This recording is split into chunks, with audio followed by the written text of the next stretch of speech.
Welcome back to our channel. இன்றைக்கி நம்ம இந்த வீடியோவில் என்ன பார்க்குறோம் அப்படின்னா, ஓமை தொடர்களை பற்றி வந்து பார்க்கலாம். காக்கை உட்கார பனம்பழம் விழுந்தது போல அப்படின்னா தற்செயல் நிகழ்வு. ஒரு காக்கா வந்து ஒரு பனம்பழம் மேலே வந்து உட்காருது அப்படின்னா அது வந்து என்ன ஆகும், அந்த பனம்பழம் வந்து கீழே விழுந்துடும். இது வந்து ஒரு சாதாரண நிகழ்ச்சி. கிணறு வெட்ட பூதம் கிளம்பியது போல அப்படின்னா என்ன அப்படின்னா, இது வந்து ஒரு எதிர்பாரா நிகழ்வு அப்படின்னு வந்து சொல்கிறாங்க. பசுமரத்து ஆணை போல, இது உங்கள் எல்லாத்துக்குமே தெரியும். மனசில் வந்து எளிதில் வந்து பதிகிறது அப்படின்னு சொல்லுவாங்க. விழலுக்கு இறைத்த நீர் போல அப்படின்னா பயனற்ற செயல் அப்படின்னு சொல்கிறாங்க. மடை திறந்த வெள்ளம் போல அப்படின்னா தடையின்றி மிகுதியாகி அப்படின்னு சொல்கிறாங்க.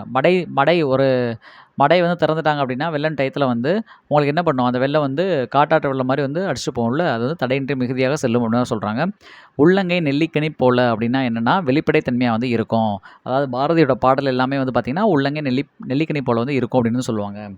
நெல்லிக்காய் மூட்டையை வந்து கொட்டினார் போல அப்படின்னா என்ன அப்படின்னா ஒற்றுமையின்மை அப்படின்னு சொல்கிறாங்க. இது எல்லாமே கண்டிப்பாக டிஎன்பிசியில் வந்து குரூப் 4 அதிலலாம் வந்து கம்பல்சரியாக வந்து 1 ஆர் 2 கொஸ்டின்ஸ் வந்து கேட்டே இருப்பாங்க.